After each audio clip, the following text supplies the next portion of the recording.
Welcome, everyone. Welcome.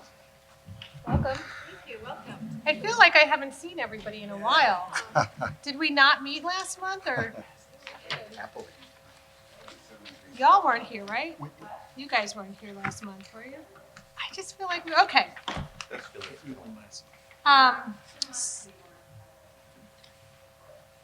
That's right, that's right. The minutes from October are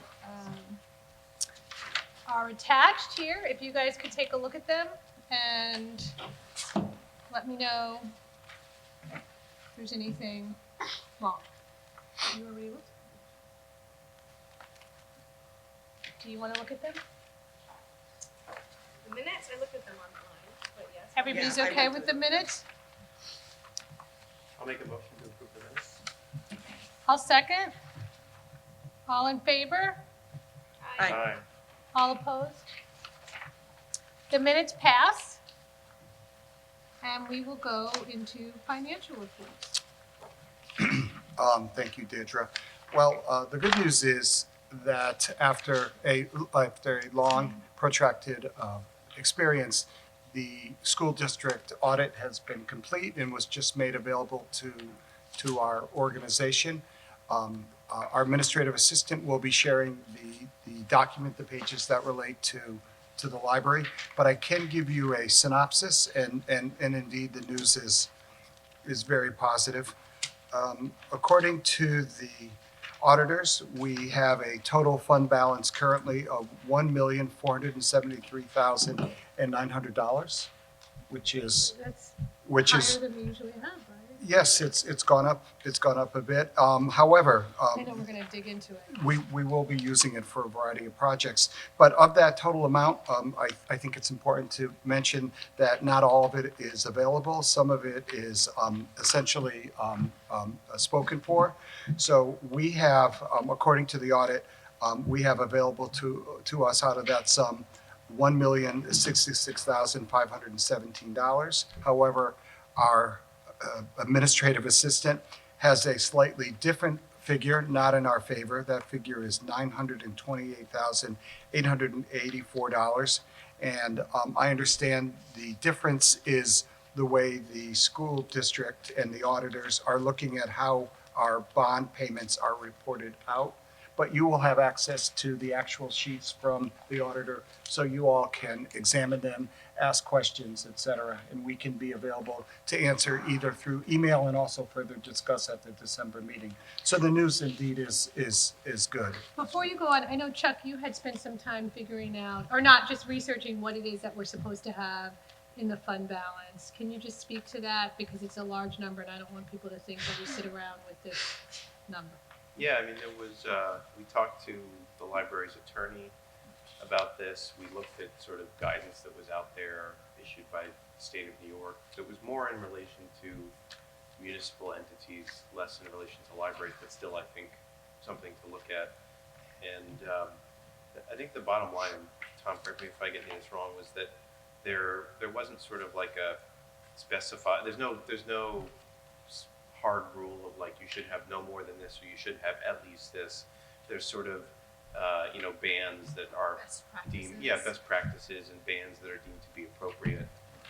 But to your point, it's not supposed to be like, if we had a 50% fund balance, that would be problematic. That would mean we were sort of over budgeting relative to what we had. But I think the percentages that we see here, based on my recollection, and I haven't looked at it lately, I think are broadly sort of in line with what's acceptable and appropriate, to have some amount of buffer in the event that there's some issue, but not have an excessive amount of funds on hand. Okay. I can add just as far as policy around this, we were asked to create a policy, Yeah. and we reviewed other entities' policies, as you said, and the only thing that we came up with is we just asked, thank you, Jean, to see quarterly the fund balance, but because there was a discrepancy in the percentage versus the amount, that I think didn't really make sense for us, and we had what we needed. I think we just decided to do that. So. Mm-hmm.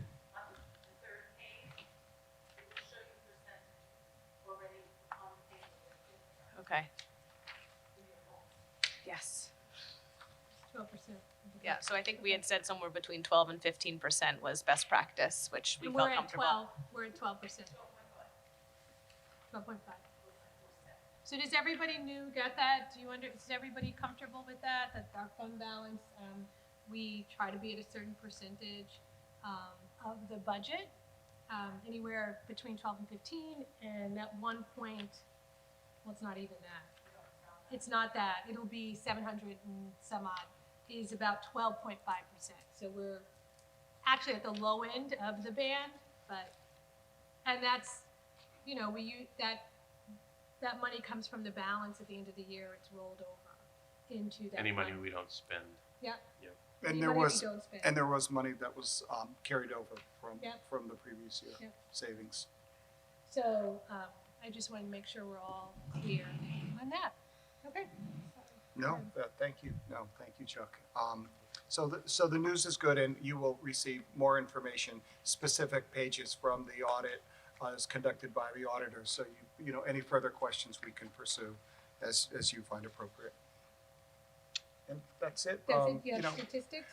We have a statistics package in your folders, and again, we are seeing a very busy library from day to day. Of course, the materials are circulating not as strongly as they have in the past, but that action is balanced by increasing activities that relate to accessing our technology, both Wi-Fi and our computers, our classes, our programs. I'm really excited to say that our robust children's programming, which has received a boost this year, thanks to the efforts of our new children's head and the staff, are seeing big numbers, and we're doing more and more for our preschool kids and our older kids. And as I'll announce, we do have a new teen librarian, and we are working with that teen librarian to work on more additional programming too. So, Great. so it's good. We've been busy. Did you leave it? Francis, you guys are all, do you one of you want to move over Yeah, there? I there's feel like a lot Chuck of is all by room. himself. I need my space. They all want to be near me. They all wanted to be near you. I'm still adjusting from not having the number two. Yeah. seat. Ah. Just keep moving this way. Okay, Madam Chair, I have three things I want to report. One is just give you an update on the current IT problem that the libraries are facing. I want to be a bit more comprehensive and put this whole thing in a certain context, if I could. And so it might be just a little long. The second, I will say a few words about the WLS budget for 2020. We started working on that. And then the 60th annual meeting, which will be taking place next week. So I will say a few words on that. You're all aware from my previous reports and maybe from what you've gathered elsewhere that the libraries continue to face lots of problems with the IT. Many of the libraries experience seemingly endless problems and issues. And the problem is okay. I'm going to swallow this thing. Sorry. Oh no. One of these days. So the problem is devolving into what appears to be a full-scale, almost system-wide, systemic problem, and overwhelming to some extent. So it's beginning to be very frustrating to the libraries, to the managers, to the patrons. And this is not just our library, but several libraries. So in the last meeting that we had last week, I think 6 or 7 directors were there. And you could see the frustration on their faces. And the board too is beginning to be very concerned as to what is really happening and what could be the long-term and perhaps even short-term solution to some of the problems. Short-term in the sense that we have to fix problems that arise while we look for a more permanent solution. So what exactly are these problems? When the evergreen system was installed, I guess about 4, 5, 6 months ago. In or April. whatever. Yeah, in April. It was anticipated that this switch would be smooth and probably effortless, and maybe there would be a few problems here and there, but it would be easy enough to fix. And that was the anticipation. And that the operational problems that would arise would be addressed quickly. That has not been the case. It looks as if the evergreen has raised more problems than anticipated, and is beginning to be bewildering even to those responsible for it. So that is the problem number one. The second problem is the performance of the virtual desktop infrastructure. You can see the director shaking his head. This is far from smooth. I understand it is erratic, unpredictable, and it's a source of much frustration and anger on the part of the library staff and the patrons. I talked at length with the director on this, and he has kindly invited me to speak to the library staff, or to speak to them, to meet them, and then to see firsthand, since I'm a layman in this thing, to firsthand the kinds of problems that our staffs are facing, so that when I talk about these things in Elmsford, at least I talk with some firsthand knowledge. So the VDI is a problem. The third one is the current IT system security is not fully reliable. And the cases, libraries continue to experience cases of malware, particularly poisoning and some other libraries. Problems just keep propping up there, and they don't quite know what to do with it. And they would get in touch with WLS, and they would not have a clue what to do with it, and then there's a breakdown in the communications or relations between the library concerned and WLS as to how to address this. This is a source of irritation and frustration. And the last problem is the overall customer service and relations between the libraries and and WLS. And probably inadequate staff, technical staff, to deal with the problems on the part of ILS or the WLS.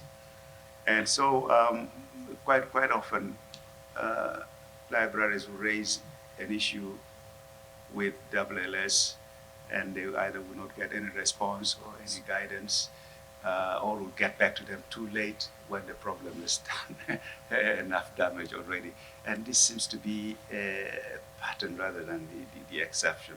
And it's quite irritating. I just picked this up not only from our library, but also in contacts with other library directors whom I'm beginning to meet.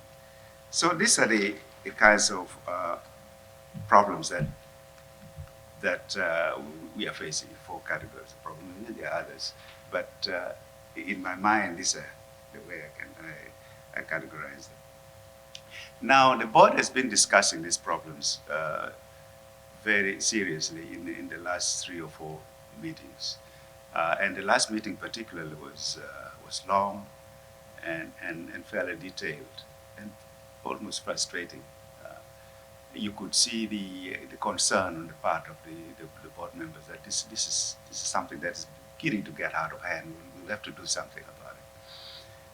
And so a solution that has been proposed is, one is the audit. I think I talked to you about it last time, that after extensive discussion with the board approved the following solutions. One is in consultation with the library directors. It was felt that an audit of the IT situation should be carried out, and that should be done immediately and thoroughly. And the focus of this audit should be the following. One is to assess the feasibility of the VDI technology as applied to the libraries. And the second is to assess the preparedness of WLS to readily address future malware problems that come up. We're prepared for this. We're technically capable of dealing with some of these problems. Do we anticipate them? How can we equip the WLS and the libraries to deal with these problems when they arise? And third is to assess the overall position of WLS operation in terms of the appropriate scale and staffing, network security, and an optimal use of the integrated library system. So the board, after discussing these solutions, it felt that if the audit could address these problems comprehensively and effectively, maybe this could give us a pathway to a solution, more permanent solution. At least this is the thinking of the board. And so it approved an amount of not exceeding $40,000 to help the audit carry out this task. Now, the audit was given a special terms of reference, which was elaborated by the library directors in the light of the problems that they experienced.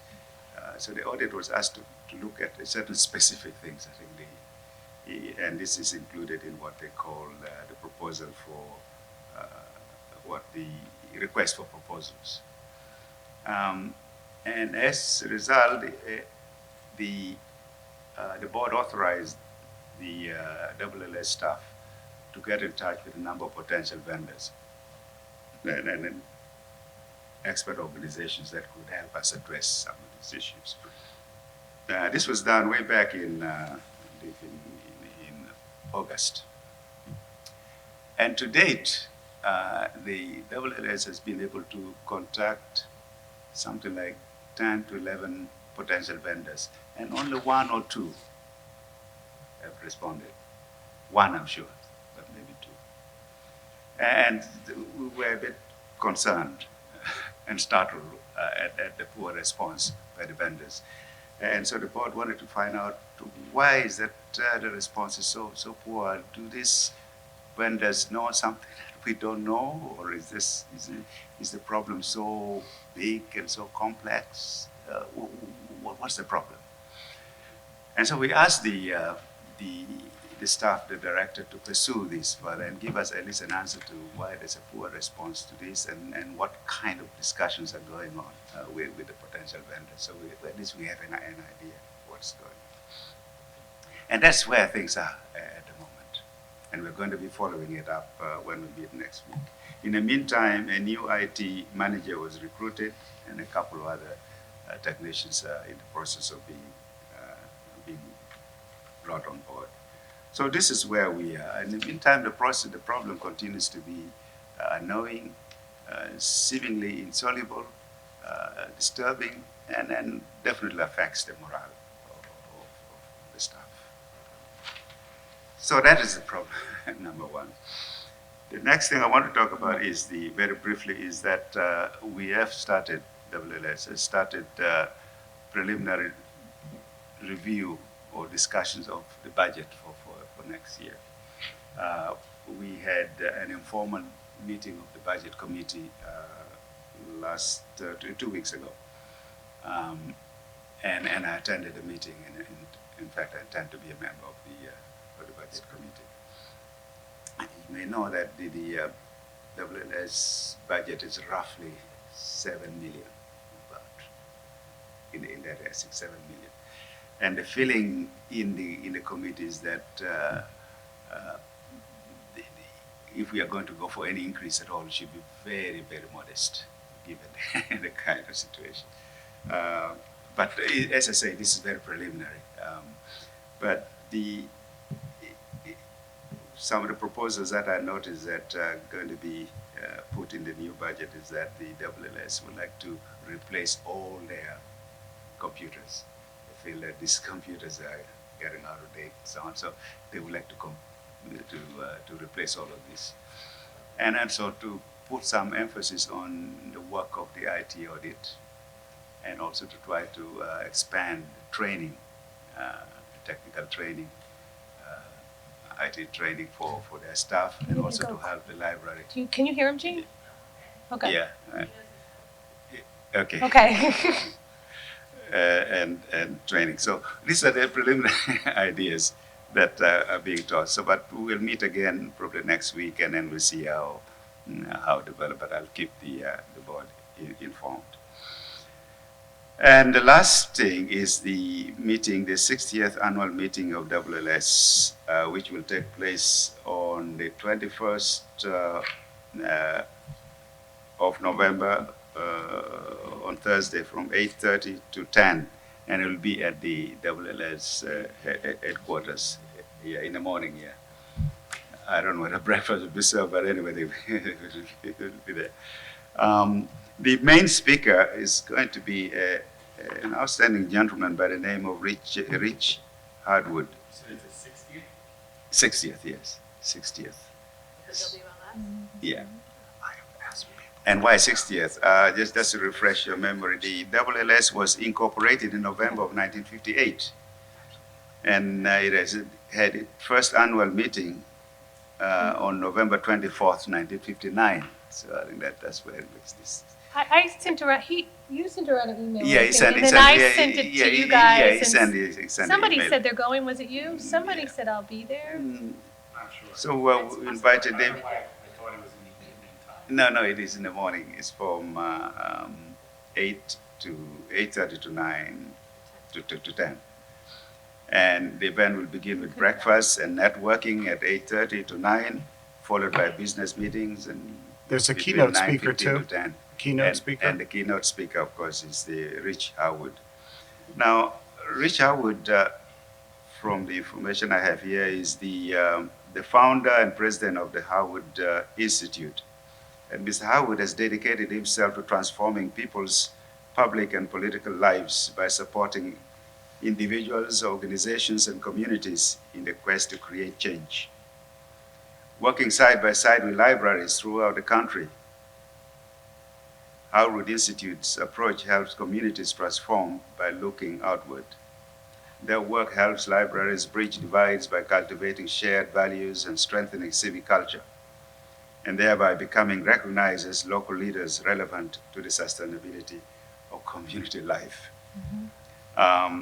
The celebration will include fun memories and special giveaways. The invitations are being sent out, and so it should be a memorable event. So if any of the board members and members of the audience can attend this meeting, that would be fine. I will certainly be there. So that is where we stand. The next meeting of the board will be on the 26th of November, Thursday. Thank you. Thank you. I just want to thank Francis for an excellent summary and articulating all the challenges that our library and the other libraries are facing.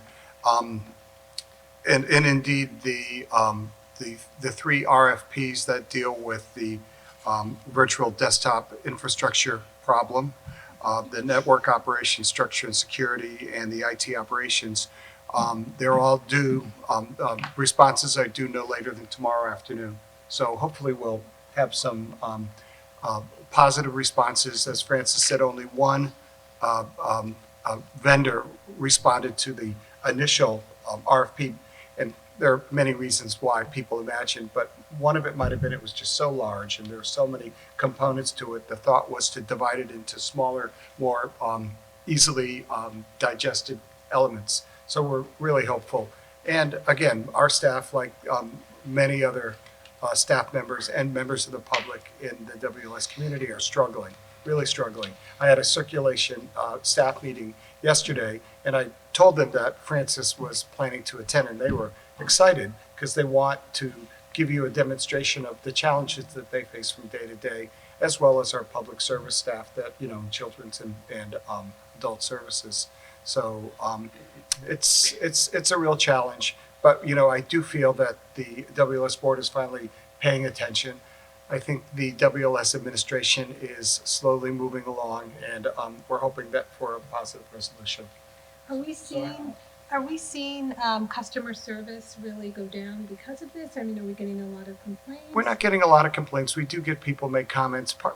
Sometimes it's just so silly where one would imagine when you're logging onto, staff members logging onto a computer, access is instantaneous. For us, we have situations where people wait a few minutes, which is considered pretty good response. We have staff members that wait 5, 10, 15, 20 minutes. And meanwhile, patrons are standing there and saying, what is going on? How in 2019, are you dealing with a 20-minute delay to get onto the computer to help somebody? Alright. But you're not seeing I'm not getting a deluge of complaints, Okay. to be totally Yet. honest. But are you getting complaints from staff? Oh, Yes, yes, yes, yes. yeah. Because I don't So think they're patrons working really need it, around, right? they're doing workarounds. So I had a few questions, I guess, Francis, and I don't know if you're with me. I mean, I have not seen the RFP, but does it just include an audit, or does it include an audit with solutions and we're going to fix it? Because $40,000 for what seems to be, and now Tom's saying that this RFP had an extensive array of other services that had to be diluted. $40,000 with a whole bunch of stuff seems like it's like, I'm just gonna review the system, This is it. give you a recommendation, but here's my bill as to how our agency can repair it. So it doesn't seem very clear to me. When I look at an audit, we're just gonna look at your systems, here's our recommendations, here's our solutions, but we're not gonna repair it. And that's my concern when we're looking at that they're trying to do the budget to buy new computers for their WLS staff. So it really doesn't make sense to me.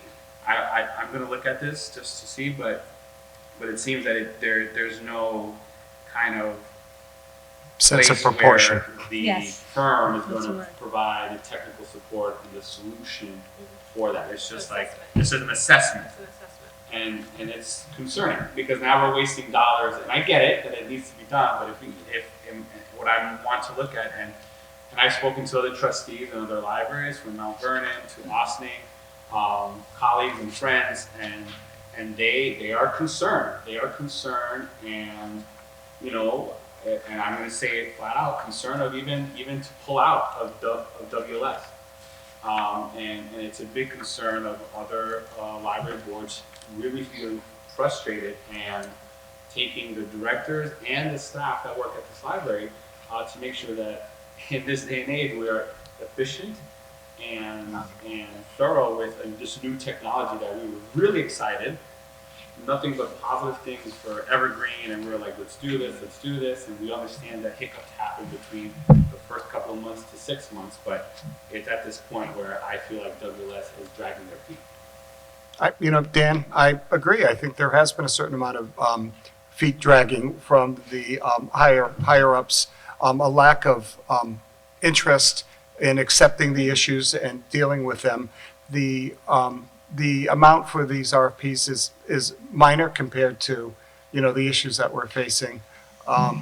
It is an issue, and there are libraries that have sort of informally talked about seceding, from the county, which would be, I think it would be awful because all 38 public libraries are part of it. We share our materials. It's a great resource, and it saves all of us money because we can call upon each other's collections when our patrons need them.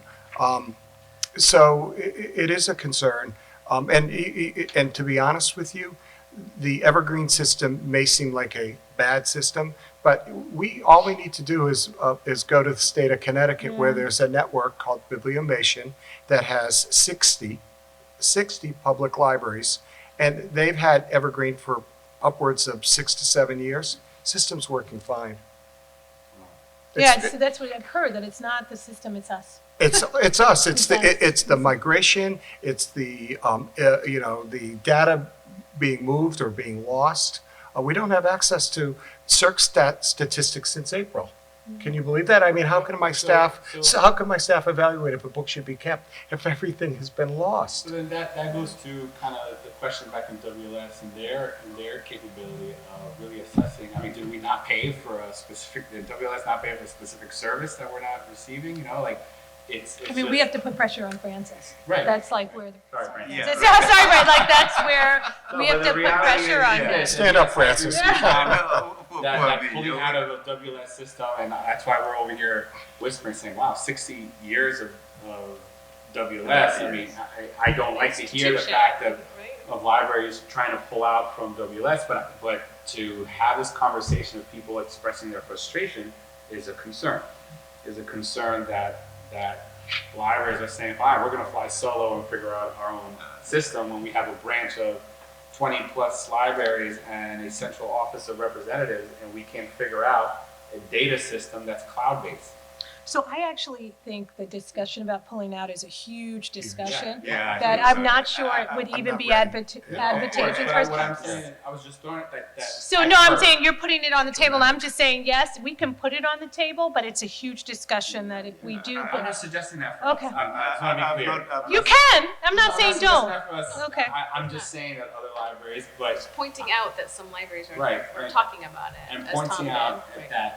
that Informally. audit of $40,000 is just going to bring, here's our recommendation, but then another RFP is going to come out for solutions, and we still have a couple of months or a year to figure out what's going to be done, rather than providing the technical support right away. How much has WLS paid Evergreen, and how much are we putting in as a library to make sure that these systems are right, all of these libraries, and then we're just going to put an audit. What are the solutions? Just sense of recommendations. Now WLS wants to look for computers to update their That should central come- office. That should come out of the assessment, is that they need new computers, but don't get them Yeah, before, no, right? the new computers are going to be bought from the new budget, but the 40,000 has been sort of found from within. But And I there's- get that, but what I'm saying is, How and I do you get the know? new budget, but they should be saying, hey, Part of the problem. part of the Probably, problem, we yeah. need to allocate, Yeah. even Computers. if they say, we're gonna put $100,000 to fix this technological boo-boo that we have, and let's say it only costs us $20,000. Well, guess what? Now we can reallocate, redo our budget, and spread the wealth across of what we already. I mean, agencies and organizations do that all the time, but they should prepare and be ready because people are pissed. People are pissed. I think we need to be a bit patient. Yeah, I think you have to diagnose the problem. I think that, Yeah, exactly. I think the macro is that we got to, I think at least from my point of view, is the quicker we can move, the better. So the problem is actually with speed. Yeah. Many Yeah, people that seems feel to be the main the thing. The speed at which the WLS director is moving with the audit process and discussion with the vendors, etc., is being too slow. That's our one thing. perception, And then generally In the speaking, meantime, there are problems that keep cropping up daily. while we're looking for long-term solutions. And these problems need to be addressed as we look for the long-term solution. You know, and I think with the WLS board taking the heightened interest and fully understanding the fact that this is sort of a crisis, I feel we've taken a huge step back. This is 2019, and I keep on thinking, I feel like I'm back to the 80s where we're dealing with these issues. And you know what? It does affect us every day. I mean, I don't know if you folks know, but in our previous system, which was not perfect, we had access to all our ebooks through the online catalog. But now they're not there. So no one knows what we have unless they go to each service to say, what do we have? What ebooks do we have in Overdrive? What do we have in the cloud? What do we have in Freeding? That's just one aspect of a breakdown, a real breakdown. And frankly, I think WLS totally mismanaged this migration, this process, the decision to go with this vendor without apparently the staff skill sets to kind of really make it work and continue to make it work when you encounter these issues. Because it's an open source software, the idea was we could control it. We're not dependent upon some vendor who is always demanding a shakedown in order to fix this glitch or that. But we know the system can work. And I think what we have to come down to is looking at the problem and coming up with viable solutions and then taking action. And money shouldn't be, Dan's right, money should not be an issue, because if we can't deliver our access to our collection, that's core. That's what we're about. That's where we begin and end, in my opinion. So I guess the only question I would have, Francis, is how can we help you and the board understand the seriousness beyond where you are already? Or what, where are there levers that we might be able to put some pressure on so that it's clear, that this is a big problem for all of us? We We should should not. not interrupt you, but what I do want to say is I want to apologize if you think that I'm attacking you. No, No, you didn't come across like that. It's frustrating. It's frustrating because it's been since Yeah. I would say July or so. that Since this it- topic has come up. Yeah, it really became obvious in the summer. 120 plus days or whatever of speaking about the same thing, and it seems that it's getting worse, not better. No, my problem as a board, not problem, my task as a board member is to set policies. Right. I don't micromanage this thing, I'm not a technical person, but I'm there to see if there is a problem, how do we go about it? If we need resources, how do we get it? And now I see that at least there is a serious attempt to address this problem. The audit has been given certain specific terms of reference, certain key areas where they should look into, and come out with certain analysis or better understanding of how these problems arise and how they could be addressed. And the solutions that they come out with will be discussed with WLS and the directors. And what's the And then they will be timeline? brought- What's the timeline on that? Timeline, it should be as soon as possible. So the RFP was already, you guys, It was Yeah. posted and its responses are due by the end of tomorrow. and so then you guys plan to pick somebody by when? Do you know? No? Did you know who's reviewing the RFP? I think there's a committee of WLS employees, and I think some directors, or I shouldn't say directors, I'd say library staff that might be administrators or might be more tech-oriented people. I just copied off one of the links for one of the RFPs. You could take a So I look guess at. at the next meeting, if you could come back with a timeline, that'd be great. Could I Yes. make a Unless you suggestion? have one. No, I think that's great, and I love hearing the board support. Maybe it's time for us to ask Terry Kirshner to Yeah, come to a come to a meeting. meeting. I think, because I think it's important for him, and I have all the respect in the world for He's the Terry. executive director of WLS. I think it's time for Terry to come to a meeting and have a conversation about what's going on. Okay. But I suppose there is a discussion going on between him and the library directors. The PLDA, Yeah, the because library these are the directors. people on the ground feeling the problems, and they are the ones advising him. And even the whole idea of an audit came Came from us, the from our, directors. the group of Yeah, library so- directors that were really angry. Asking him to come and sort of beating a dead horse. I disagree. I think, Francis, I think, if I can be honest, I think Terry needs to, and he's come to other library board meetings and other, I know that. And I think Terry needs to hear, from our point of view, New Rochelle Public Library, which is one of the largest libraries in the system, we pay over $160,000 a year for dues. It's a lot of money. I think, and Terry's a very professional person. I think he should come and he should, answer some of our questions. He's the executive director. He's in charge of this ship. That's my opinion. Does the board, Oh, do library yeah, board, if the board agrees, okay, I'll issue an invitation. do you guys have a Ask him to come. feeling I about mean, he's that? come before. He has. Yeah. Chuck? It's fine. Okay. Can I just ask a question? Is it that they can't, is it just that they can't figure it out, or is the IT people not competent? Where? Yes. No, I'm oh. kidding. No. Maybe all of the above. Maybe all of the I above. think Okay. yeah, I think so. I think there's just been a total mismanagement, and the Evergreen system is one element. The other issue is this VDI system that prevents our staff from easily logging on, takes long periods of time. And the other issue is a real look at the IT operations, and is it equal to the task in front of it, and do our changes necessary to give us a system that we can share with our residents. So it's a big mess, Beth. It really is. So, I mean, you have hospitals that run huge systems, you have, log on, you can get, patients' records, things like that. So why is Universities, it so institutions. complicated? Right. I mean, no offense, but it ain't rocket science. I mean, this is libraries throughout the country have online systems, whether it be one or two, or it could be Bibliomation 60, it could be libraries, and there are states that have their own system, like Georgia. I mean, it works. Our system does not work. I don't understand, again, I think all of us, in a sense, I would recommend that all of us take a day or an hour or two to go behind circulation, Oh, to feel the frustration, and similar to what you did, so we can have a better understanding. As I'm reading this, I don't understand why Evergreen, I don't know how much WLS has paid, has not provided technical support on their end.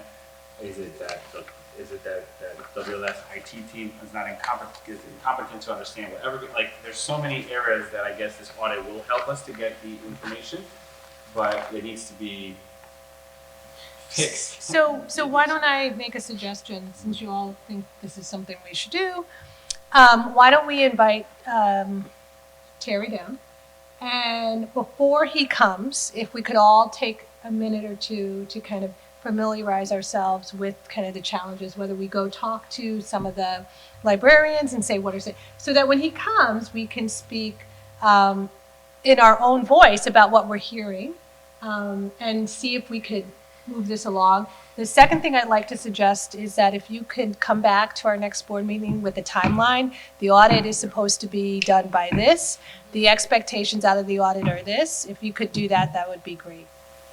Yeah, I think this is information that is needed not only by Yeah, us, but also also by the other libraries. And I would also, you may not have the answer at that meeting, but also, okay, once we get the information of the audit, how quickly are we going to move to rectify, and Implement their suggestions. to implement their suggestions? And I say that because even if we put it out there, not to say that it's going to be set in stone, it's just at least an idea that when people can start thinking about it and saying, let's prepare for what we get to fix what it is. Not another, RFP 6 months later, we got to let's figure out what the money is, and they have to consider making sure they allocate sufficient funds in the WLS budget to be prepared for the cost. $40,000 for 3 different RFPs. Is not enough. So that's a Terry question. Right. Kind of what's your, after you get the audit, what's your game plan? That's a Terry, that's a management question. But, we'll keep moving. Sorry, there's a lot for you, but. No. I mean, we took a longer time than this. Yeah. I mean, the last meeting was almost 2.5 hours, and it was fairly animated. And I. Time, Francis, thank you. Yes, my time up. And then you could see the frustration on Terry's face. Okay. Anyway, it depends. I mean, if the audit comes up with a solution that is fairly small, then it take a short time. I mean, I'm just thinking.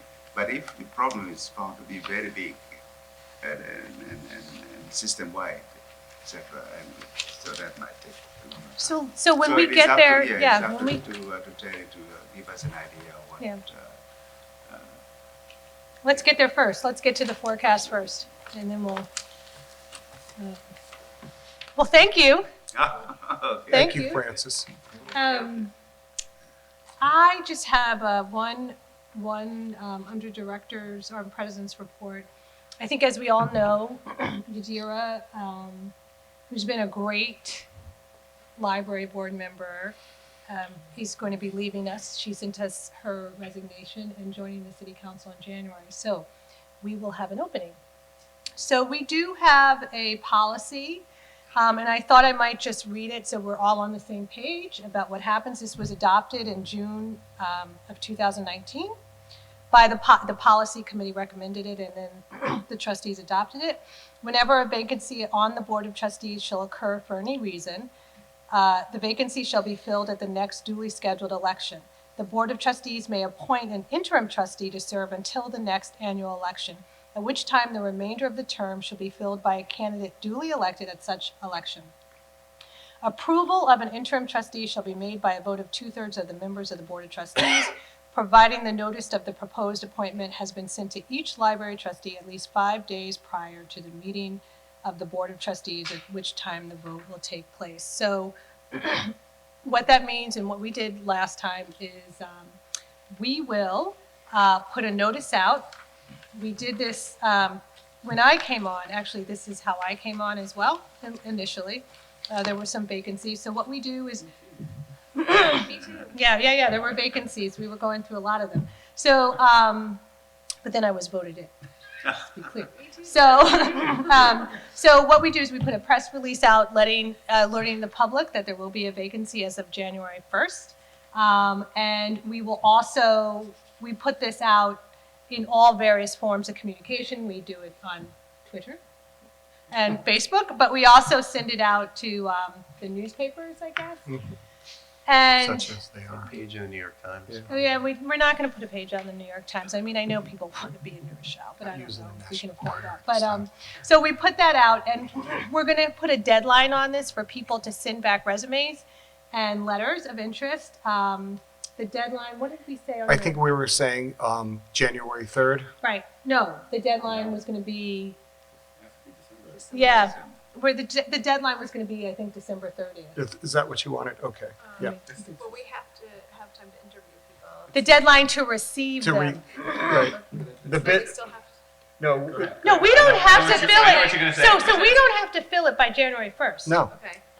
no, So not at we all. can if we want, but with the I holidays, would like. you would like, I mean, Like, so because- it becomes really, we can try, but it's the holidays and coordinating. So the way this process happens is we send out the announcement that there's an opening. People send in their resumes, and please correct me when I'm wrong, send in their resumes, and then we schedule interviews with all these people. And so scheduling like the three of us with 4 or 5 different people becomes very time challenging, particularly. So we can try to push this and have somebody by January. I'm happy to try to do that. We can put this out now and say resumes and everything can be due by, I feel like we got to give people at least like a month. I think a month, right? We December have to be 30th? respectful, Right. yeah. Then we're not So, gonna meet with them until January. so if we give them a month, that's December 15th. Who is going to be doing this? December 15th, but that's fine.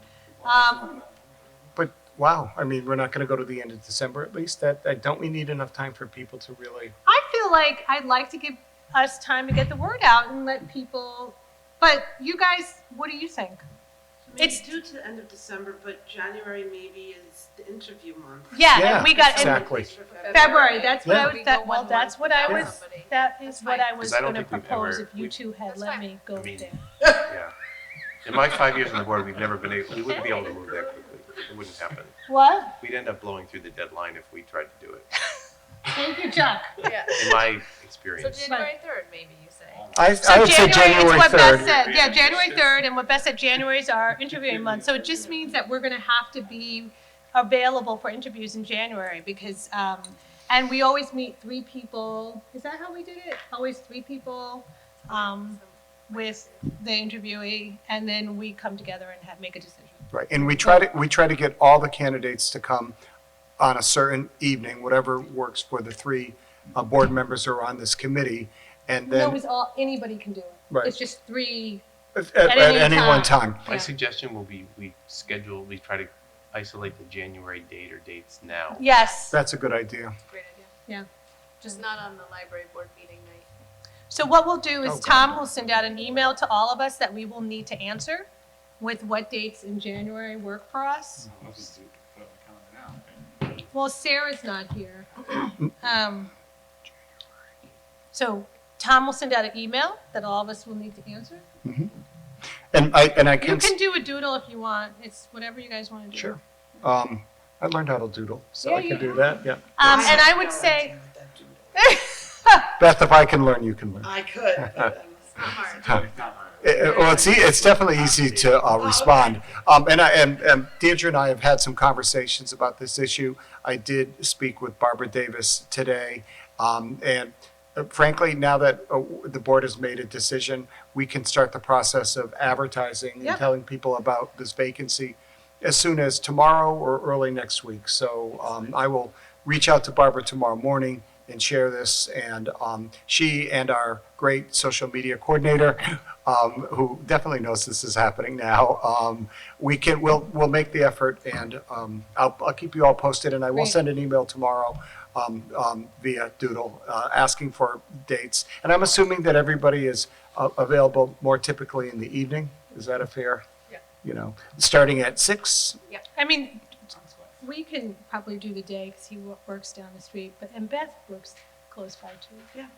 So So- you could do It's not days like and evenings. 5 to 8 or something.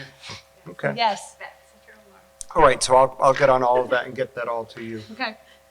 Thanks, guys. That is all. Well, the only other thing I did want to say is in follow-up to our, and I think I said this last month, but we have set a meeting date. I think it's December.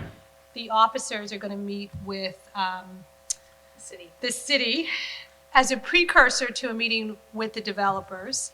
And I think it's December. November 25th, Is it really? Isn't that Thanksgiving? I think. No, it's not. Can I attend? Am I invited? Or? Sure. You can come. Yeah. Like, yes. It'll be the Monday before Thanksgiving, 25th. Okay, so whenever it is, That's the we Monday have set before up Thanksgiving. it's a precursor.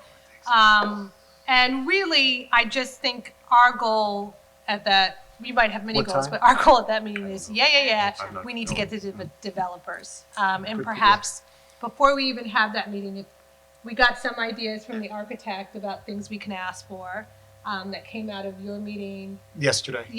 with the architect. So if you guys have different things you think we should be pressing for, please let us know. I think it was. It doesn't matter. 11:25, and I believe at 8 o'clock in the morning because of you. I made it early. I'm sorry. That's okay. So it's 8 o'clock on November 25th? I gotta clarify the Meeting with library trustees, mayor, and development, city hall, 8:30. 8:30. 8:30? 8:30. And if one of us, for some reason, can't make it, we'll reach out to everybody else and see if anybody else wants to get there. So it's you and I and Dan. Daniel, and then And If I can make it, I'd like Yes, to come yes, too. yes, Yeah. so that's all I got. Okay. Director's report, I'll make it quick. Again, just an update relative to our grant situation. We happily received our $140,000 from the state of New York. And with that money, we will begin the process of starting the second floor renovation phase 1. We've already in touch with a number of vendors about ordering furniture, et cetera, getting things in place to make our local history room climate controlled. So we're excited about that and continue to see our library change and be not just more appealing visually, but appropriate to the needs of the community. We also received the money for the Huguenot Children's Library boiler and hot water heater replacement. It's done, happy to say. Oh, it's done. It's done, Great. just in time for the cold weather. Yeah. Everybody's pleased Ooh, about goodness. that. And as you folks know, our current grant application met with great success. The entire amount of the grant that we asked for, $283,188, was approved. Second phase of the second floor renovation. And now we're, of course, interminatively waiting on the state of New York and the Dormitory Authority to approve that grant. And we expect to see the money, if we're lucky, in September of 2020. And that will be a big completion to the second floor. Will really be in great shape. And of course, the smaller grant for the Huguenot Children's Library, $9,375, still waiting.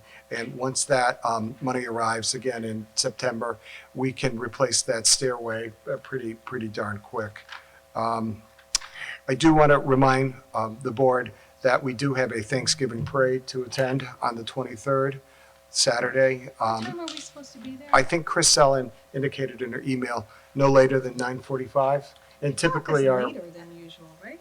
well, there's also a pancake breakfast earlier, that 8 to 9:30. So she's saying if we could be there by 9:45, maybe a little bit earlier than that. I think we typically meet in the vicinity of the Huguenot Children's Library, is where the float. And the float is being put together thanks to some great citizen assistance. There's a local contractor, Nick Dimio, great guy. He and his family and his friends and his kids' friends will put it all together, and we'll have this great float once again available. We as a board, I believe, will be marching as well. We have the banner ready to. So we're not sitting? Unless on the we float? could sit on the float if you wanted, or get a little exercise that You're day. like, I don't oh, know. you could get some exercise, Deirdre. Yeah.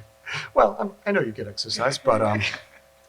but what we're looking for is if We throw out books to people? yeah, we No, could. I'm not kidding. Like, That would hurt people. They might That hurt might- people. soft, How about lollipops. lollipops, candy, that kind of thing that could work. And of course, this is all the library pays for none of this. It's the Friends and the Foundation that underwrite this. And the foundation and the float, if you would like to sit on the float, or if you have children or grandchildren, feel free to bring them along. And yeah, well, not all of us have grandchildren yet, but or ever, but in any event, I know Francis has a few. I'll be matching with Rotary. Oh, that's right, you will. That's Yeah, right. that would be Yeah. nice. But so I would encourage people to call upon their family resources. I'm going to put out a request for our staff to participate, and we've had some nice participation in the past. So just Great. reminding people, and I think we have a group of board members that will be participating this year. I thought it was on actual Thanksgiving, so I think I can make it. Yeah. Okay. You won't be a mess. Okay. Good. All right. It sounds like we have nearly a I full can't. house. No. Oh, so you're away. out. I'm Okay. away. Well, you've marched many times in the past, so. Thank You've you. done your duty. Thank you. You've done your duty. I have marched. You have credits on I've your done the on your pancake balance sheet, breakfast. Chuck, so Thank you. I think. So we'll let you Oh, yeah, the pass. pancake thing. Yeah. So there's that. I'm also going to ask for a simple resolution in relation to, if I can find the darn document. Here it is.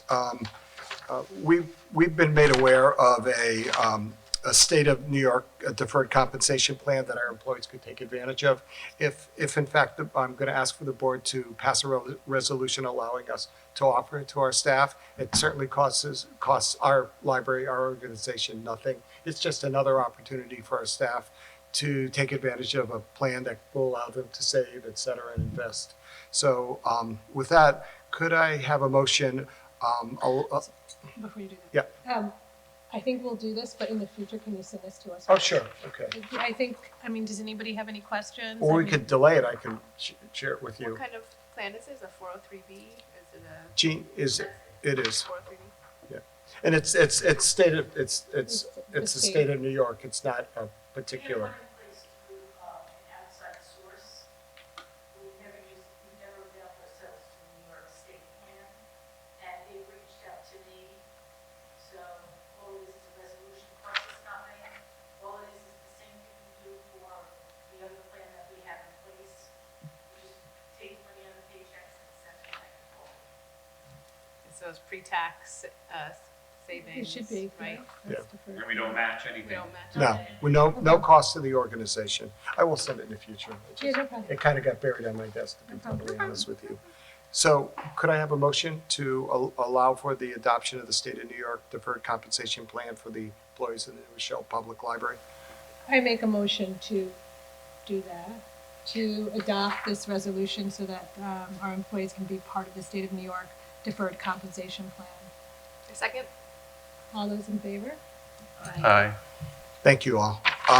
Let's see what else. I'm just about done. Here it is. Our foundation is having, our great foundation is having a board meeting next Monday evening, starting at 7:45 in the meeting room. To encourage, yeah, I'll attend. So I think either Chuck or Beth are going to attend. Great. And actually today, Chris Sellen and I spoke about a number of matters. One of them was the very exciting fundraising effort that they are well underway in terms of planning, which is a citywide scavenger hunt. And it just sounds like it could be just a great event and an opportunity for people to learn more about the city of New Rochelle, because that's the thing, learn about your city, and raise money for the foundation, which of course goes to New Rochelle Public Library. I just have something to say on that. I don't know what Chris wants. She might want us to do it separately, but I thought it would be, you're supposed to create teams. So- I thought it'd be so nice. I sit up there as a community, congratulations. I'm on the planning committee for this, so I was gonna share something, because I think I know where you're gonna go with this. Okay, so you share. So, I guess can I just jump in, right? Is that Yeah, okay, or of should I wait course. for my community? No. report? The time is now. So, with the scavenger hunt, I was going to ask the trustees to please consider for each of us to have a team.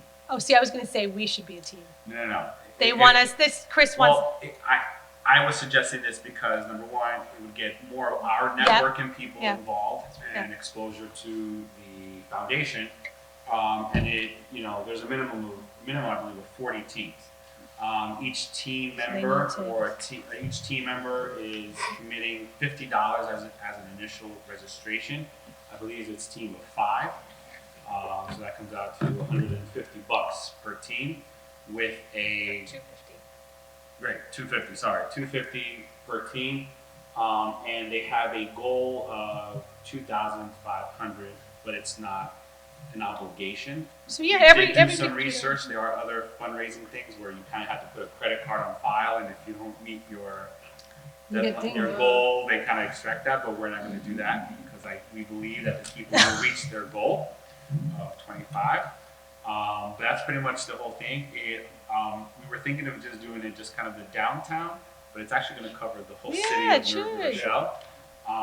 And again, it's going to be really fun. There's going to be sponsorship opportunities for individuals, families, organizations, businesses to really come in. The sponsorship will be more of a wearable object, either a guinea or a T-shirt of some sort that's going to identify a team. You can have sponsors actually sponsor just your team, not just the foundation as a whole. So if you have a sponsor that just wants to sponsor the Deirdre Clark team for $5,000, then do it. Thank and you, they'll Deirdre. get that special, But that's kind of the deal. There is talks of we are going to be giving out awards to the winning team. It's going to be really fun. The platform behind it is going to be virtual fundraising. So if you know of any kids that have done like jump rope for heart or hoops for heart or any kind of thing that's online, it's going to keep track online, or a breast cancer walk where you'll see teams, raising money and who's in the lead and who's not and whatever. With a small little reception. Here? We're thinking of here, with some cheese and light nibbles, as they were calling them, and hopefully partner with a local restaurant or restaurants where they can give a incentive, either discount or drinks on a house or first round or something for people then to go out at the remainder of the night and eat downtown. That's kind of like So the request is for each of us to, and I'm fine with that, that makes sense, is Yeah. for each of us to have our own to team. have our own team. Okay. I'd be great if we could have 100% participation.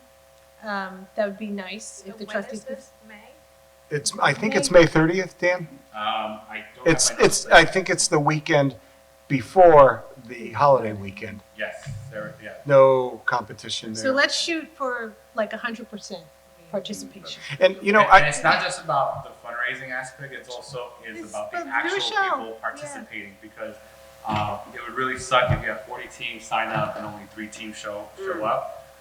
You think that's gonna happen? No, because we had this discussion of where normally when the foundation has had the gala, there's people that just like donating the money Yeah. and just going out for a nice See. dinner, or probably not going at all. So how can a person be involved?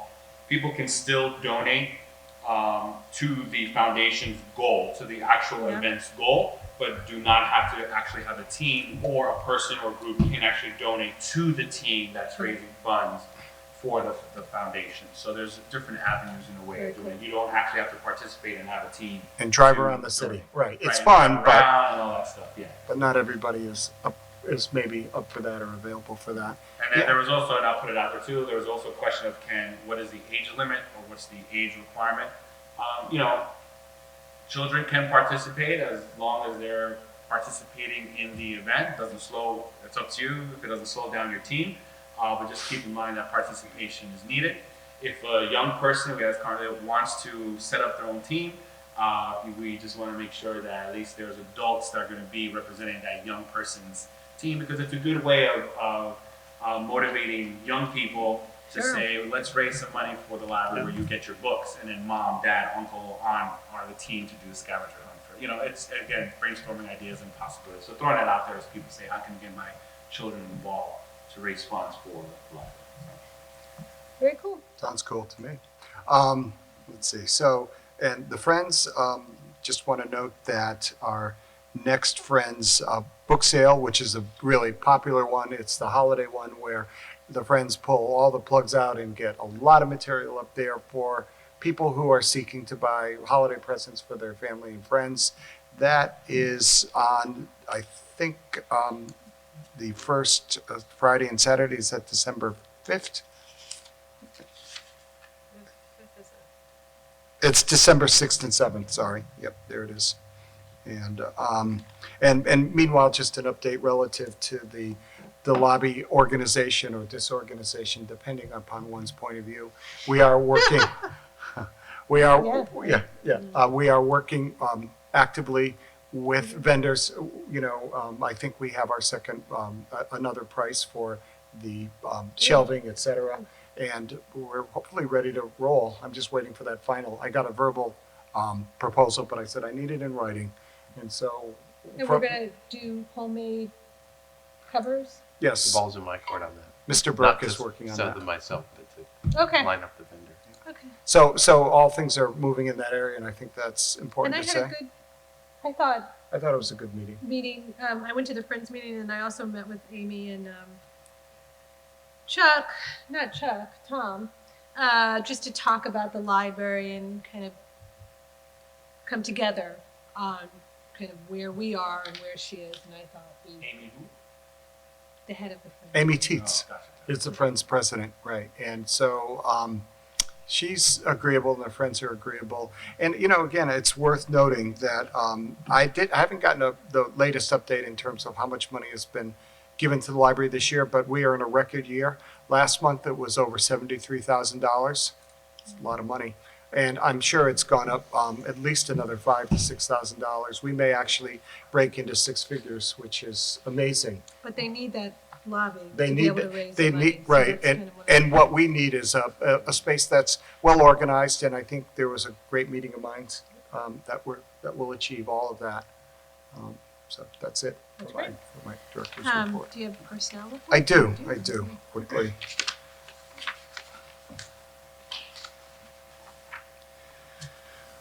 Okay, I need a motion to accept the retirement, essentially, of one of our part-time librarians, Martha Nero, who has been with us for over 20 years. Her last day was October 31st. Her hourly salary was $27.98. Could I have a motion to accept her? I make a motion to accept the resignation of Martha Nero, effective October 31st. Second. All those in favor? Aye. All those opposed? Okay. I also need a motion to accept the employment of our new librarian one who's been given the teen services job. Her name is Rio Christie Ausena. She started one day earlier than Martha's departure, sort of a beginning and end. It's October 30th. 2019, of course, and her starting annual salary is $55,325. I make a motion to accept the hire of Rio Christie Ausena. She started on October 30th, 2019, at the salary of $55,325. Second. All those in favor? Aye. All those opposed? I don't have a motion yet, but as I had shared with you in an email, I'm very excited to announce that David Rose has taken the position of archivist, the new position that the board so kindly agreed to create.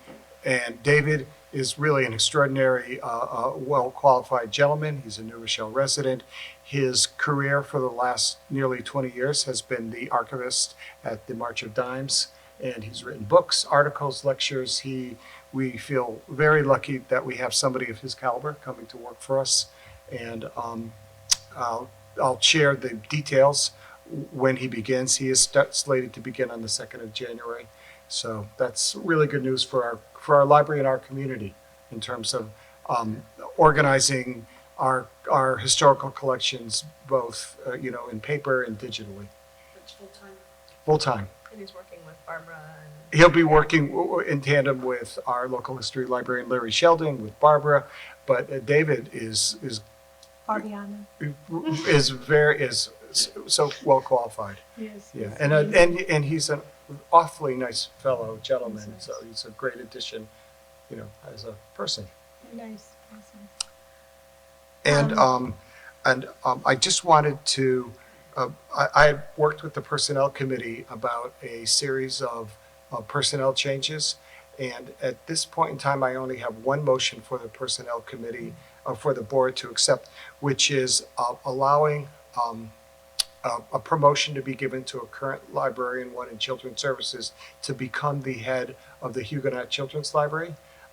For well over 20 years, the arrangement was 2 librarian ones shared the position, and it really has worked only fair. There's not, there's sometimes an issue in regards to sharing the responsibility.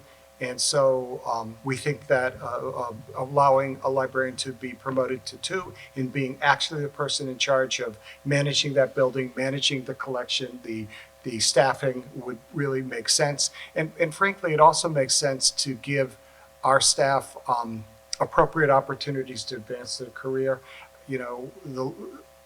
The library, whenever possible, to create ladders for people to advance, I think is a real positive thing for the organization and for the community. And so could I have a motion to allow us to conduct a search to promote one of our staff members to that position, librarian to Huguenot Children's Library head?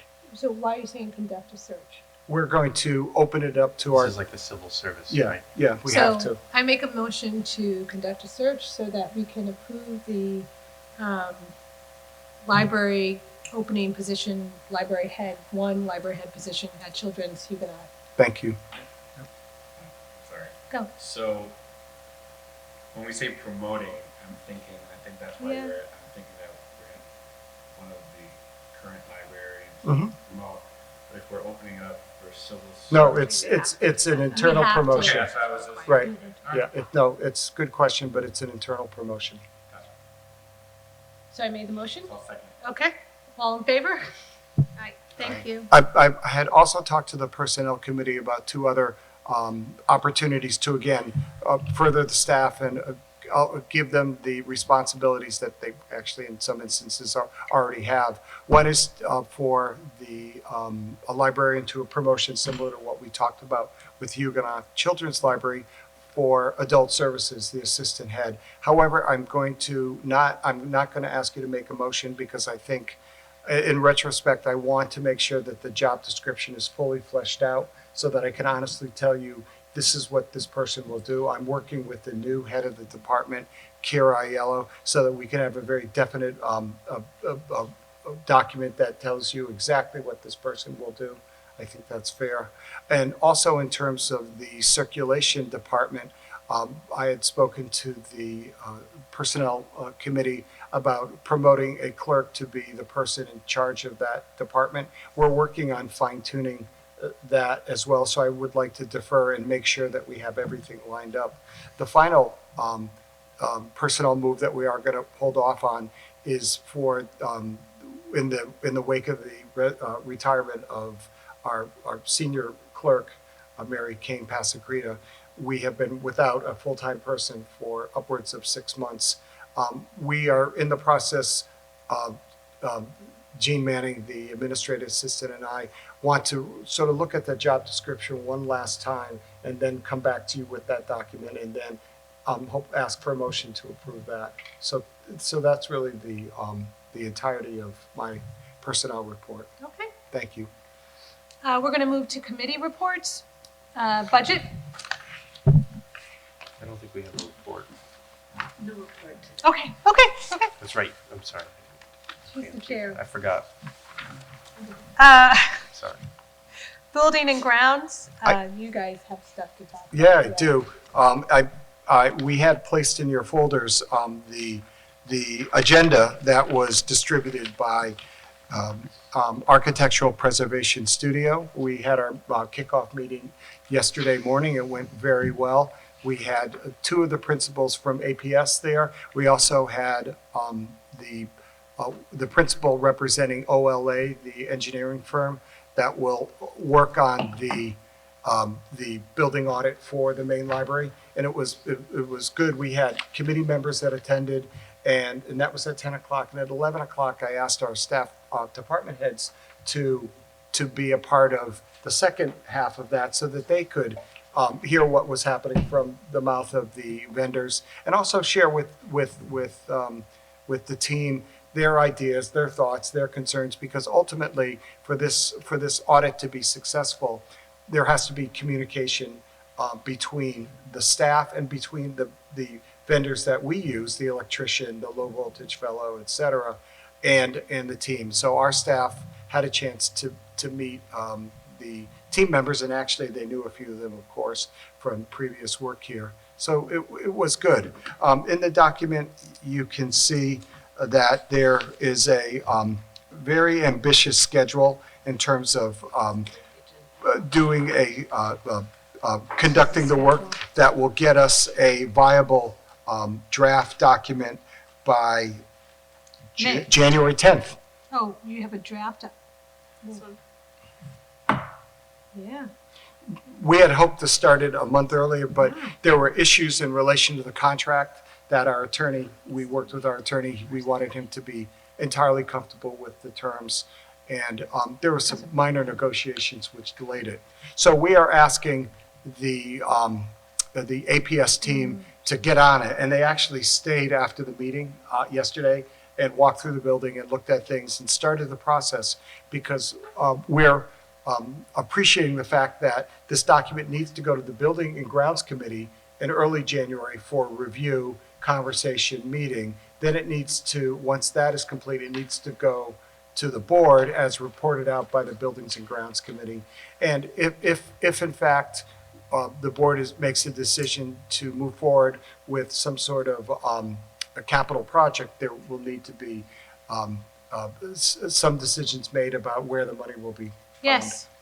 So it's very ambitious. The referendum. It's very ambitious, but we thought that we good. wanted you to have the information so you could make a decision not in haste, but with enough time to consider the matter. We appreciate that, because if we have to ask the city for money, we really need to think through that. As we had talked about, we had adopted, I think it was $40,000 to do the building audit. And there are a few elements that are still outstanding that we need to decide. One was an indoor air quality and water testing, which was not part of the proposal, but would cost between $4,850 and $6,000. Another was a preventive maintenance manual that was $12,000. A third one was that they would measure the building and update our CAD drawings, $8,000. And one is actually a fairly new one that I think is relevant, where as we move forward and analyze this building, we of course have a branch library, the Huguenot Children's Library. It's far smaller, though it's far older. And my thought was perhaps we could, while they were here, ask them to do an analysis of that building so we have a real sense of where we would stand. And when I had preliminary conversations with Doug Emilio, who's the principal of APS that I've been dealing with, he said, well, if you do decide to do that and we have our people mobilized here, he said there would be great savings to sort of attach their time and effort to do the work at the Huguenot Children's Library. So yesterday he came back to me with a price which does not include the roof evaluation, which I do want to get. So if we agreed that it was appropriate, APS would conduct a building condition study and audit for $5,750, which is a pretty modest amount. Though that does not include a roof evaluation, because as you folks know, we recently embarked upon a repair of the HCL roof. It was, it had been replaced 25 years ago. There were some immediate issues that needed attention. We went through a bid process. We got a great vendor who fixed everything, but the fixes are not permanent. We know that we need to replace this 25-year-old roof. And quite frankly, this roof is in some ways more complicated than our roof because it's a building that's historic, and I believe it was built in the latter part of the 19th century. And so I did some research, and I found the name of a highly regarded roofing consultant named Russell Wadsky, who our architect knew, and Barbara Davis did too as well, who would manage the process from beginning to end, in which he would have an architect look at the roof, create drawings, and submit it for approval to the building department. And then he would conduct the public bid, and then he would continue to monitor the work of whichever vendor won the project. I don't have a price for you yet, but I'm hoping to get it from Mr. Watsky in the near future. But So with all of these, I actually wouldn't want to make any kind of vote on those now without Sarah here, Right. because she really is the one who has been the leader in this, and those numbers will be more meaningful to her, I think, than they are to us. So she did, when we spoke, she was agreeable to the indoor air quality and water Okay. testing. but I'd still like her to be the Okay. one to. To- So do you need an answer from us tonight, or? I think the one that's probably most critical is the building condition study for HCL, since that work is beginning. The APS people can come in and do the air quality testing and water testing at any point over the next few months. And to be honest with you, the issue of a preventive maintenance manual and the updated CAD drawings didn't meet with great approval with the Buildings and Grounds Committee. So I'm not entirely pushing them. I'm just sort of sharing that with you. We can we can also do those at another time. They don't have to be necessarily. They're not tied to the tied here to and this now. project. But that being said, I think I'm comfortable talking about this project, but I agree with Deirdre that, I'm on that committee and I don't know as much. So I would Sarah's love the chair. Sarah's the chair, so I would like, I would appreciate knowing more before we would vote on it too. For I mean, really for all of them. For- Because I feel like this is new. Right. So, I'm just concerned about the building conditions study. I just don't want to lose the opportunity.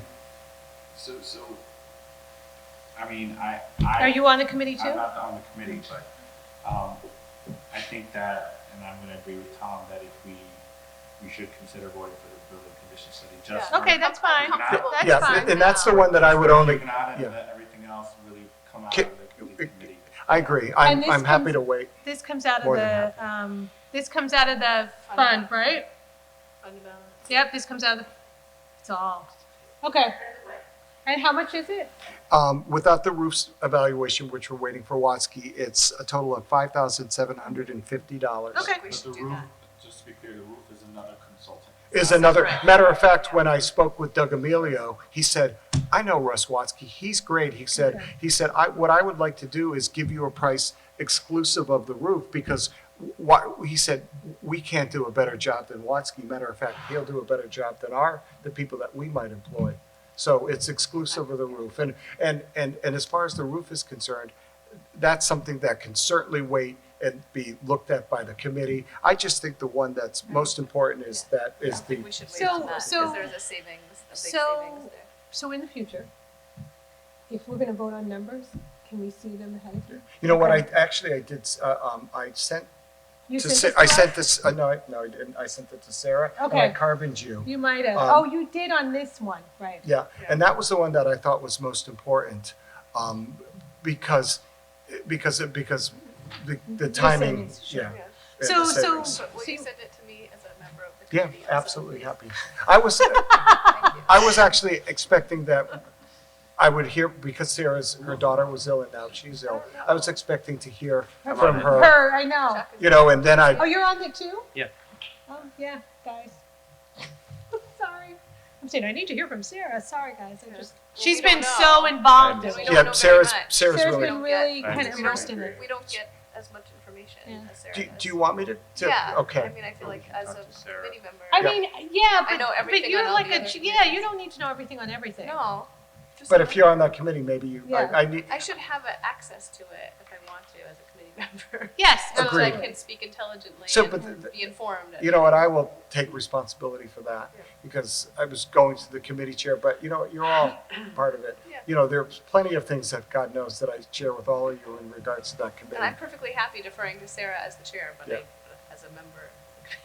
So can we make a motion then to this is coming out of the fund balance? Are we all any more questions before I do this?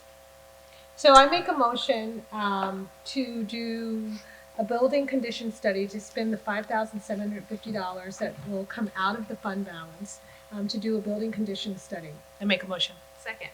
All in favor? Aye. All opposed? Okay. Thank you, and I'm Thank done. you. And you're done. I don't vote, so. Yeah. Okay. It's you, community relations. So this is gonna be very brief. Good.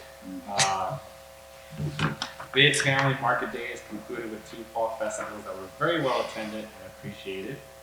All other programs also continue to go well and with strong attendance. This month, the Children's Department is celebrating National Picture Book Month with weekly author visits and activities each Saturday through 11/23 at 2 p.m. And then the last thing too is the 2020 census. I know we talked today, this was mentioned at the last meeting. There has been a lot of outreach out there. It's very important, and even us as trustees and as a site that provides so much social service and guidance.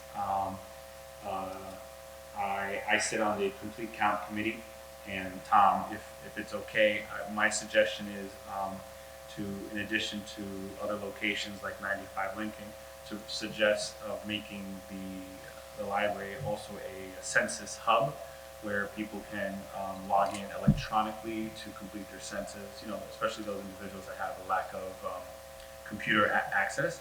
And I know that there's been a lot of outreach here, especially with employment for census. Right. But I think, and I think down the line, I would suggest, if approved by the board, to have a representative from the census that's here for the city of New Rochelle and works for the census to come and speak to us in regards of what role we can play as trustees and how the library can be an asset to this upcoming census and why it's important. You know I'm on the county one. I'm just... You used to talk about it. No, you're doing a great job. No. But yeah, so that's kind of like, I don't know if we need to pass a. No. I don't think we No, do, it's a but program. Dan, I think it's a great idea.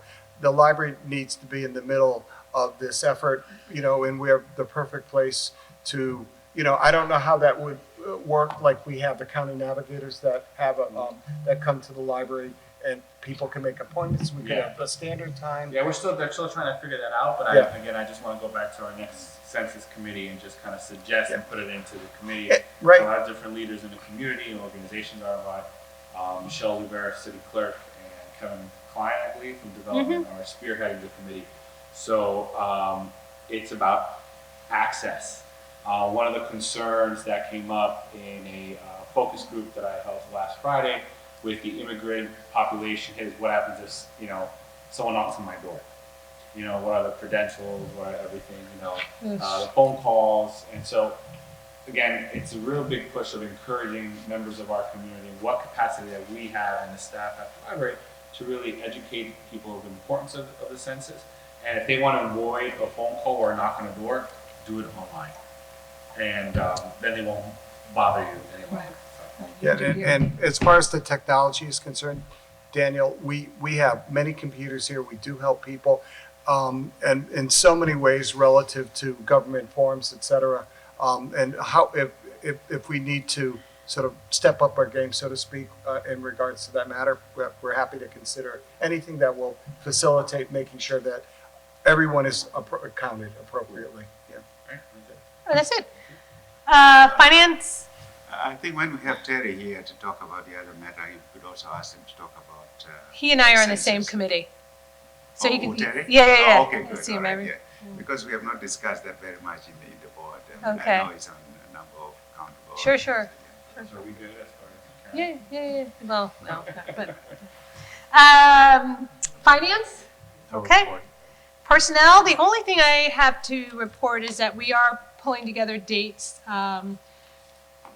in January, the beginning of January, to start talking about our contract. Not our contract, the contract with the staff. We do need actually somebody from this group to join Daniel and I because Yadira is leaving. So if it's something somebody here wants to do, y'all should let me know. And if I don't hear from anybody, this is kind of negotiating the contract with the employees, the union. And if I don't hear from anybody, I'm gonna kind of pick somebody. Yeah, I'm gonna assign somebody. So you two basically, or three, just let me know if you have an interest. Sarah. And Sarah, she's not here. So she's the one we should choose. And those meetings are gonna start in January. So we haven't chosen a date because we're waiting on Me. you. And so once Dan you. said anytime. Yeah, and I said anytime but our board meeting day, which seems Yeah. like a lot to deal with. But, and I No, just you're spoke waiting to on the me. union president. Oh, I she's said, waiting for me too. yeah, you know, so he's fine. I just said, we're getting it together. And my sense is, given uncertain weather, maybe we should choose 2 dates. Yes, You know, that's fine. just as if it snows or something crazy happens, we Sure. will have a backup. And then Daniel and I are also going to go to a staff meeting. Remember we talked about that, just to hear about what, any concerns or anything they want to tell us. So Yeah. that's in December, I think? December. Is it the Is it- second or third Wednesday? I have to Yeah. look. Maybe the 11th or something. I don't know. Might be. So we're also going to go to a staff meeting, and anybody is welcome to come. Yeah, it's the 11th. What Yeah. time is that? 9 to 10. o'clock, 9 to 10, yeah. So anybody from the trustee board is welcome to come with us, and I'd encourage it. But you don't have to. Everybody's already doing 150 things. So that is all I have. Policy. Policy. We are working with Jean to find more information on whether or not we can, the credit card policy is whether or not we want to implement the ability to pay by fines and what have you by credit card. We would like to do it, but we need to understand the financial implications and whether we can absorb the fees that we will invariably be charged. So we will hopefully have that information for the next meeting. And similarly with the children's fine policy that we piloted over the summer, the question is whether to reinstate that permanently, and we are also going to base that on some whatever financial data we can have to understand if that makes a big impact that we can't do it, or we would like to do it.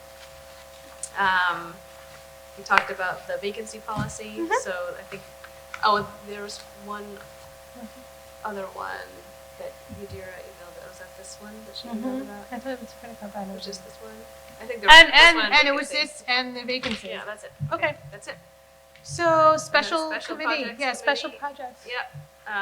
Tom, you wrote. Yep, we are in the process of selecting a surveyor to pay for us, as the board agreed, to pay for the site work for the courtyard project that the foundation is managing. We have 2 prices. Sarah and I have been going back and forth, but because of, busy schedules, et cetera, we haven't made a decision, but we will, and then we will notify the vendor, and we'll let the foundation know. And that will go a great length towards fleshing up in tangible ways the cost of this courtyard project once this surveyor's work is complete. Great. So that's good. As far as the broadcast equipment project update, we're almost there. Unfortunately, we thought we were there, and we discovered a part that was malfunctioning. So we have to wait for something to be delivered from further away, but we're almost there. It'll be good to have that done.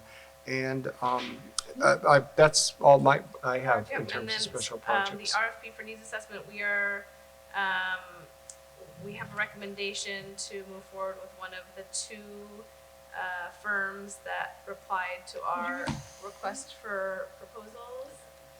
I sent them today, this afternoon. So by next meeting, we should be able to vote on moving forward with one of them. And it's actually good timing because as we go to talk to the city and to the developers, it's a good time to kind of really figure out what are some of our needs, what are some of the things that maybe developers can underwrite that might enhance the library. So I think it's actually a good thing to have. It just as a topic that's tangential to this issue, libraries use 5-year plans, strategic plans to help figure out what to do. Hate to say it, but our plan will be old, will be out of date after 2020. You know, seems like we just did it. I always understood it to be much more technical. The strategic plan that was done here wasn't like a big SWOT thing. It was more. It's very technical. It was. We had worked. Chris Sullen was actually the chair. Did a great job along with former trustee Emery Schweig. And it really had big picture issues in terms of how did the library define itself relative to children and early childhood literacy and lifelong learning, and making sure that the library was on top of technology because our citizens were needing that kind of help. And then after that, it broke down to smaller components. But I do think that we need to start thinking about that, about maybe bringing in somebody to help facilitate it. And I think the needs assessment might be a great sort of a precursor to that in the building report on both counts. I think that plus the needs assessment could inform a strategic plan. I think those could be the backbone, and the rest is going to come from like current input. And focus groups, I always think, and Deirdre mentioned the SWOT approach, which I think is great, but bringing in focus groups of maybe parents of young children or seniors or teens, or we could break it out any number of former trustees, staff. There's all kinds of ways. We could have a town meeting too. All sorts of ways to make sure that this plan, whatever it is not internally based, but is coming from external input. So do we need to start? They just, sort of put it in the back burner, Dan. No, we do, but not tonight. RFP too? Do we get a consultant on that, or? Yes, we could, or we could do it in-house again, like maybe there's a former board member. I mean, let's think about that. Wasn't there a consultant last time? We did have Yeah, I think even with somebody doing it, there's. You had a consultant. Yeah. So let's think about that.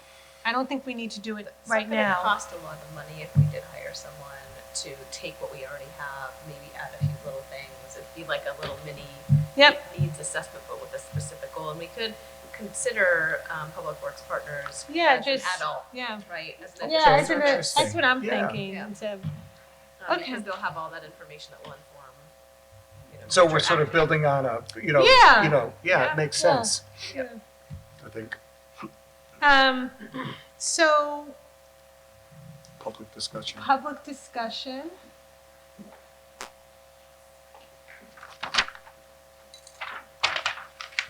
So the first person is Dorothy Oliver. And then next is Marjorie Sachs. Just be a dearest job. Microphone.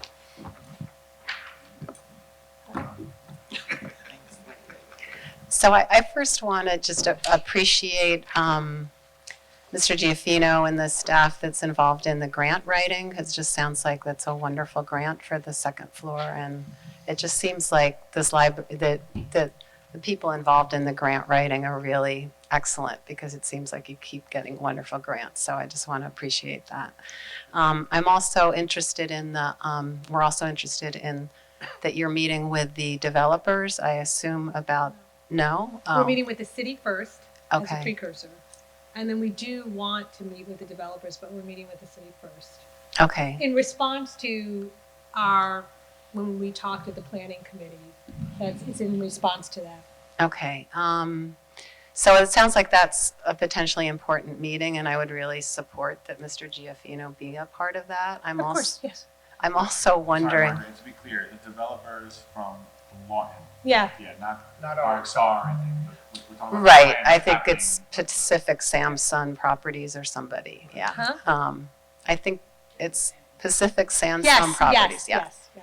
based in I San thought you said Francisco. Samsung. They're everywhere. I know. I also, I know that when past board members have no longer been on the board, they sometimes volunteer to be a part of things. And I just think of Corey Galloway, who has experience. I mean, he is a developer. It might be prudent to reach out to him to see if he would be willing to be a part of this situation too, because and in terms of meeting with the city, just so you know, we've met after the planning board meeting. We were quite upset that things like the shadow study was not done on the library building. It was done on Ruby D Park, but not on the library building. And I think that that's outrageous. Can you say a little bit more about that meeting? What did you learn? Well, I think it was the chairwoman of the planning board who asked the developers, you've mentioned that you did a shadow study on Ruby D Park, but not on the library building. And they kind of hemmed and hawed a little bit, like, well, wait, where is it? Like, they didn't even, there was, yeah, they act as if they didn't even know where the library was, which was disgraceful. So I would strongly encourage the city, I would ask you to encourage the city to change that policy, that any building that's going up shadow studies need to be done on the buildings that it's going to impact. I mean, that's ridiculous. We also asked the mayor to make a commitment to not sell the municipal parking lots on Lawton, and he would not do that. But I think that that's a really important piece in all of this because it's part of the master development agreement. So that is something I would highly recommend that you say that you do not support any buildings put on those municipal parking lots. Not only because of the shadows, and this is why I think doing a shadow study on the buildings that are going up, the 48-story building and the 23-story hotel, nice. need to be done because you need to know how much shadow you're going to have here. I think also that not only is it the potential high-rise buildings in the municipal parking lots, but especially for women, underground parking, and they are always going to say, oh, well, we'll provide more parking than was there, but underground parking for women is particularly dangerous. Parking lots in general are really not safe for women. I mean, that's where a lot of assaults happen, but particularly underground parking lots. So I think, and again, I was happy to hear that you were talking about if these buildings are going to go up the 48-story and 23-story hotel, that they need to be good community. Well, They do. let's put They it this do. way. They need to. They do. They need to do something good for the community, given what the damage that they are going to do to the area. And so I think it's really important that they contribute to the library, to this building on this land. So I really appreciated. What's that? We agree. I appreciated hearing you say that. A lot of these developers, instead of putting more buildings up around the library, should be supporting this library. And as Corey Galloway's research had said, it really is, it's better for all the buildings and all the people, residents around here to have this building in its own building on this land. So we're just looking for good partners, neighbors. They're going Yeah. to be our neighbor. Yeah. I think a traffic study is really important too. I can't remember how much of a traffic study they did, but if you think of a 48-story building and a 23-story hotel, the traffic There was a with traffic hotel. study there. There was a traffic There was a study, traffic but I believe it was like 7 or Yeah. 2 years, and they were talking about the loading docks and stuff like Talking that. about during construction, During construction. less than post building, so we have to get more information. Yeah, my memory is that the traffic study You remember? did not seem sufficient in any No, way. and they didn't fully share that document the with us, traffic study which was really puzzling. And our concerns are, relative to the construction period. What will Lawton Street yes. look like? What, will we lose what little parking we have to the construction workers who obviously want to park as close to the site as possible? I mean, there's a lot of issues, and, it's great that, we're going in proactively to assert ourselves to protect the library and the residents. I agree, so I appreciate that, and I really think it's important to include the municipal parking lots in this discussion. Because the more pressure on the city to just leave that alone, this is enough pressure on the library. And the traffic, not just when the construction is going on, but for a hotel, the traffic and the lifts and the Ubers and all of that, that needs to be done. The one thing that I thought that when Deidre and I and our foundation president, Chris Ellen, went to development, we discovered, it was really shocking for me, was we saw the parking garage plan for both of these buildings, and I think there was approximately 650 spots. But that's not enough for the. But what was, you're right, it wasn't enough, but what was shocking to me was to learn that as part of the agreement, the developers had the ability to purchase back a parking space for $20,000 and up to 50% of the allocated parking. So the 650 spots that we believe we're going to see at the end of this project could in fact be cut in half if the developers chose to spend the money. Now, if that money was spent, what was explained to us, it would go to a fund to provide parking in the city, but there is no plan on how to use that money in terms of. And no accountability. Right, No it was accountability. like, well, anyway. And it's a similar policy for affordable housing, that they're supposed to guarantee 10% affordable housing, but they can put that money into a fund, and then we never know where that money goes. And that money that you're talking about, $20,000 that's a drop in the bucket for these multi-billion-dollar developers. So again, I would really encourage you to reach out to Corey Galloway, because I think he could be really helpful in just being another ear on this. Thank you. Wait, I Beth was gonna. kept doing this because I feel like we're really focused on Lawton. But there's we can't forget that RXR is taking this corner. Right. They're taking that whole corner too. Which corner is that? The Memorial corner. Right, I heard that they're starting from that so Lawton's on this and going. corner. Here's the street, here's us, and then RXR is taking this corner. And then I call it Avalon 3 is taking by the train. So, That's RXR. So I'd like, I don't think so. That Grand Street? no. No. So I'd like to know, I guess, Tom, if you could find out as well about This that. is- Do we know anything about that? I mean, what Well, else do we know about it? One thing I do know, Barbara Davis did report to me that they came in to see her to talk about that development that's slated to be planted, so to speak, at the Memorial Highway and Main Street Yes, area. that's what you're So talking- she has some information, but I think it's probably incumbent upon us to reach out to development and Who's say. doing that one? That's Who's RXR. our- And, So we should- and economic development, we should find out what the heck is going on and not wait till, And have they done plans and stuff? Like, do we know? I think it's in early stages, isn't it, Beth? They're the master developer, so. Can you ask Kevin? Can we go And back? what's Can right you behind ask that, them? that corner, that's the parking lot. That's like the only viable parking lot that's gonna be left in downtown. I say our parking lot, that's And so That's can gonna- you that's reach it. out Are you to talking about Kevin the one Yeah. right and ask adjacent him to what's the here? Is plan? that- and- And Here. can Right, can they share with us? Right, so when I'm talking about the two municipal parking lots, I'm talking about She's the doing one this. with CVS, and also the one that's right up against the That library. court- This Library South parking lot essentially Yeah. behind us. Yeah. Right, is that the one you're talking Yes. Yes, that's There's The the larger two. one.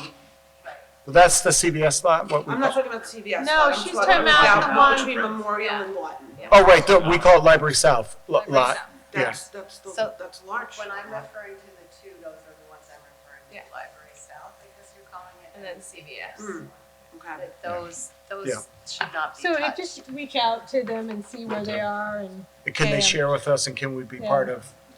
Yeah, I'd rather, before we go to RxRs, and I'd rather, like, for this one, we had gone, we had looked at the plant, like, I'd like to be a little more, I'd like to be as educated as possible. So, and talk to Beth, because I think she knows. Beth, he's Yes. gonna call you about RxR, whatever you know about what's going on About there. Memorial Highway in Maine, that, whatever, and If Barbara you gave know us some exactly what stuff. they're putting there.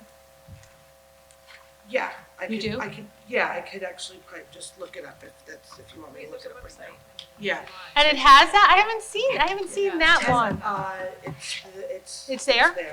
Is it there? 10, I think, has everything. But I So- think it's going to be very helpful not only to get this information, but as long as we get this information, when we meet with the city, and then eventually Yeah, no, so- meet with the developers. But I would just see where we go from here and see if we need to meet with council, or take it from there from the city's perspective. I'd rather do what we did with Lawton, though, is go look at the plans. Yeah. Because it really gives us all much more, context to talk, so my first thing, I think, would be to go look at the plans, to get ourselves educated, But Beth is right, there is that website that has all the developments.